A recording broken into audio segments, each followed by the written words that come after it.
What if you could travel back in time to stop a serial killer, but every single thing you did only made the murders worse? To start with, let's go back to 1987.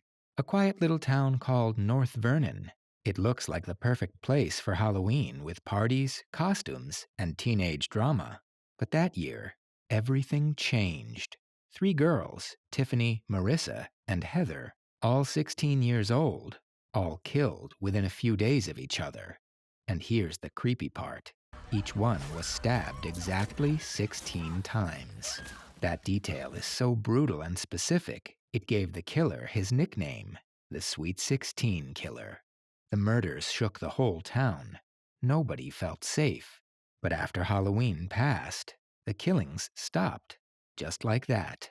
The police never caught anyone. The mask the killer wore became a legend. And like most dark things, it got turned into pop culture. Kids wore knockoff versions of the mask on Halloween. People told scary stories about it.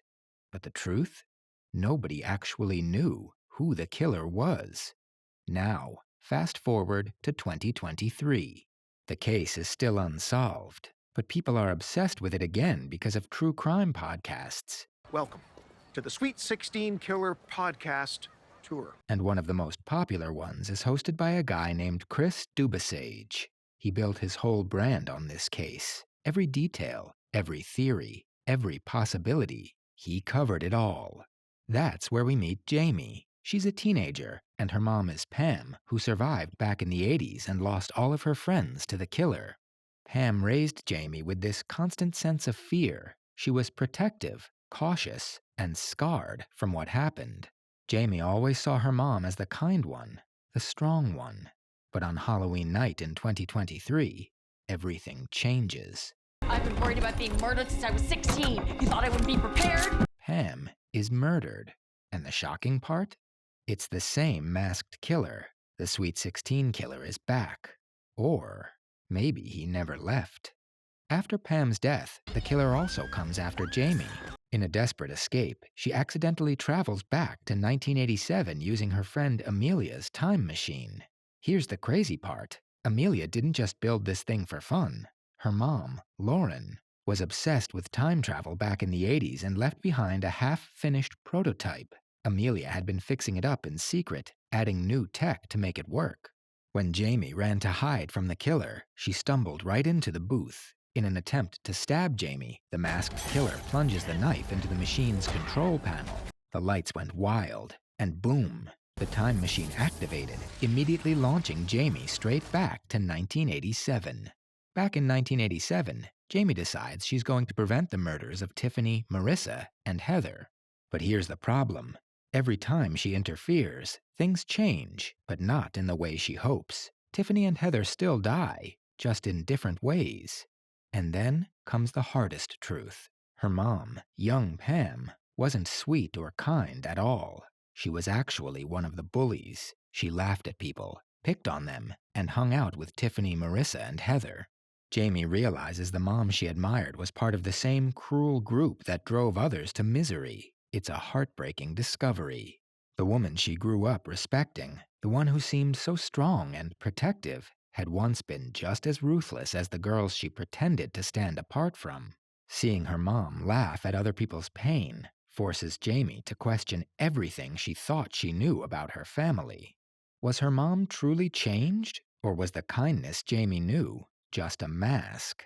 That doubt lingers as Jamie continues her mission. With the killings still happening around them, Jamie and young Pam realize they need to do something drastic. They can't just run and hide. They can't wait around for the next murder. They need to face the Sweet 16 Killer head on, so they come up with a dangerous plan. Use Marissa as bait. The idea is terrifying. Marissa doesn't want to go along with it at first. Who would? But eventually, she agrees because there's no other way to stop the killer. They set the trap at the town fair, a place filled with flashing lights, music, and screaming rides. At first, Marissa wants nothing to do with the plan. I mean, who would want to volunteer as bait for a serial killer? But Pam pushes her, saying that if they don't try, the killer will just keep picking them off one by one. Finally, Marissa agrees. They pick the town fair for the trap. Bright lights, music blasting, rides spinning. A place so busy that Jamie and Pam can hide close by while Marissa plays the part of easy prey. Marissa walks alone through the fairgrounds, pretending to be vulnerable. And then, the killer appears. The mask, the knife, the sudden violence. Jamie and Pam attack, and after a brutal fight, the mask finally comes off. It's Doug. Doug wasn't popular. He wasn't noticed. But his girlfriend, Trish, had been bullied endlessly by Tiffany, Marissa, Heather, and, yes, Pam. One night, after a cruel humiliation, He hunted you down and murdered you because you made fun of his girlfriend? Trish got into a drunk driving accident and died. Years later, Doug ended up being Jamie's school director. For Doug, it wasn't an accident. In his mind, the bullies killed her. So he snapped. He put on the mask, grabbed a knife, and stabbed each girl 16 times in Trish's name. Doug's death should have ended everything. But then, a second masked killer appears out of nowhere. He stabs Marissa, killing her instantly, and then goes after Jamie and young Pam. They fight him off in Lauren's workshop, inside the very time machine Amelia's mom designed back in 1987. Jamie rips off his mask. It's Chris Dubasage. Somehow, he got hold of Amelia's time machine in 2023 and traveled back. And Jamie realizes the truth. Chris killed Pam in 2023. Why? Because the Sweet 16 story was running out, and he wanted to keep it alive for his podcast. Fame. Money. The more famous I become, maybe one day I'll get a Pulitzer! Attention. He murdered just to feed his brand. The final battle takes place inside the time machine itself. Lights flash, the booth shakes, reality bends. Jamie grabs a nail gun and fires. Chris is blasted into the vortex, screaming, gone. When it's over, Jamie wakes up back in 2023. At first, it looks like a happy ending. Her mom, Pam, is alive. Her dad, Blake, is alive. They're married now. Everything looks perfect. But then comes the twist.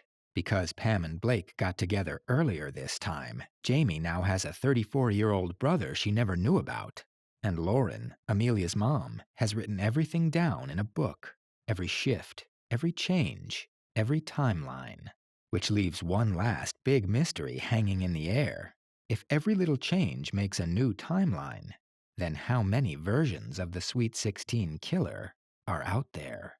Let me know your thoughts down in the comments. This is Totally Killer from 2023, a slasher comedy with a time travel twist that puts a fresh spin on classic teen horror. And if you want another twisted story about murder, secrets, and shocking betrayals, click the subscribe button and check out the next video on my channel. Trust me, it's even crazier.